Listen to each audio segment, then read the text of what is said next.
Patah merupakan pendiri Kesultanan Demak, kerajaan Islam pertama di Jawa. Sultan Demak yang berkuasa pada 1475-1518 Masehi ini, sejatinya adalah pangeran dari Kerajaan Majapahit, salah satu pendukung peradaban Hindu-Buddha terbesar, yang pernah tercatat dalam sejarah Indonesia atau Nusantara. Beberapa referensi menyebut, bahwa Raden Patah adalah putra Berikertabumi atau Brawijaya V, 1468-1478 Masehi, sosok yang diyakini sebagai raja terakhir Majapahit. Ketika Raden Patah mendirikan Kesultanan Demak, bersama para wali Songo, Majapahit sedang menjelang keruntuhannya, yang akhirnya nanti benar-benar terjadi. Raden Patah dan Kesultanan Demak adalah pemula kejayaan Islam di Jawa, sekaligus mengakhiri kejayaan peradaban Hindu-Buddha yang sebelumnya pernah amat dikdaya, di bawah panji-panji kerajaan Majapahit. Pangeran Majapahit yang terbuang. Raden Patah berdarah campuran. Ibundanya, Siu Banci, adalah putri Tan Gowat alias Syekh Bentong, sosok ulama Cina yang menjadi salah satu perintis, terbentuknya Wali Songo, sebagai majelis syiar agama Islam di Jawa. Babad Tanah Jawi mengisahkan, Siu Banci dipersunting sebagai istri selir oleh Berikertabumi, atau yang nantinya bertahta di Majapahit dengan gelar Brawijaya V. Perkawinan ini ternyata membuat istri Berikertabumi yang lain, yakni Ratu Durawati yang kelak menjadi permaisuri, cemburu, maka Berikertabumi terpaksa menceraikan Siu Banci dan mengirimnya ke Palembang, yang kala itu masih termasuk wilayah kekuasaan Majapahit. Di bekas pusat kerajaan Sriwijaya itulah, Siu Banci melahirkan Raden Patah pada 1455 Masehi. Nama lahir Raden Patah adalah Jinbun, yang menurut Slamet Muljana dalam runtuhnya kerajaan Hindu Jawa dan timbulnya negara-negara Islam di Nusantara, 2005, berarti, orang kuat. Beberapa referensi lain menyebutnya, dengan nama Senapati Jinbun, Panembahan Jinbun, juga Raden Hasan. Usai melahirkan Jinbun, Siu Banci dipersunting oleh Adipati Palembang, Arya Damar atau Arya Dilah. Pernikahan ini dianugerahi anak laki-laki, bernama Kinsan alias Raden Kusen atau Raden Husin, yang bermakna, Gunung Emas. Berguru kepada Wali Songo. Setelah dewasa, Raden Hasan dan Husin menolak mewarisi kepemimpinan di Palembang demi merantau ke Jawa.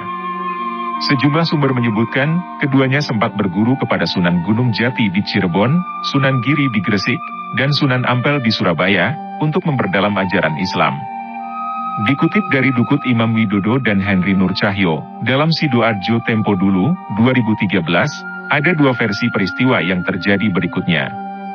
Versi pertama menyebutkan, Hasan alias Raden Patah dan Husin alias Raden Kusen kembali ke Majapahit, untuk menemui ayahnya yang telah bertahta dengan gelar Brawijaya V. Kepada Brawijaya V, Raden Patah meminta daerah otonom untuk ia kelola.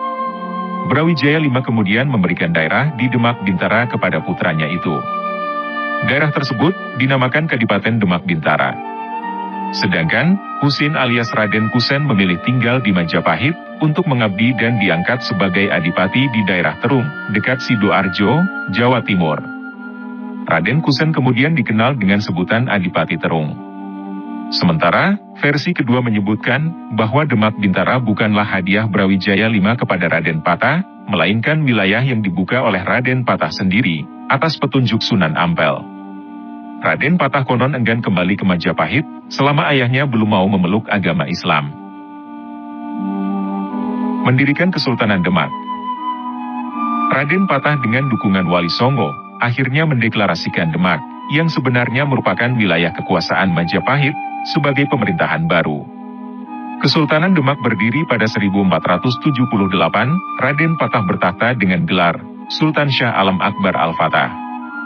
Di sisi lain, Majapahit sedang mengalami persoalan internal, dengan munculnya pemberontakan yang dilakukan oleh Girindrawardhana, menantu Brawijaya V.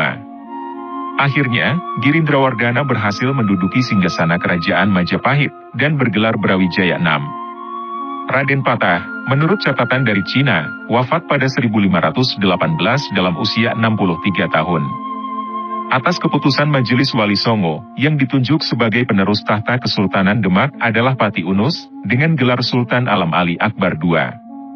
Joko Darmawan dan Rita Wigira Astuti, dalam Sandiakala, Kejayaan Kemasyuran Kerajaan Nusantara, 2018, menuliskan, terdapat dua versi terkait Pati Unus. Ada yang menyebut Pati Unus adalah putra Raden Patah, namun sebagian menduga, Pati Unus merupakan menantu Raden Patah. Sempat terjadi peperangan antara Demak melawan Majapahit. Serbuan Demak pada 1517 di bawah pimpinan Pati Unus, 1488-1521, membuat perekonomian Majapahit lumpuh. Satu dekade berselang, tahun 1527, Majapahit benar-benar musnah. Serangan Kesultanan Demak, yang kala itu dipimpin Sultan Trenggana, 1551-1546, adik Pati Unus, memungkasi riwayat Majapahit. Setelah itu, Kesultanan Demak mengambil alih wilayah-wilayah kerajaan Majapahit yang masih tersisa, sekaligus memantapkan diri sebagai kekuatan utama baru di Jawa.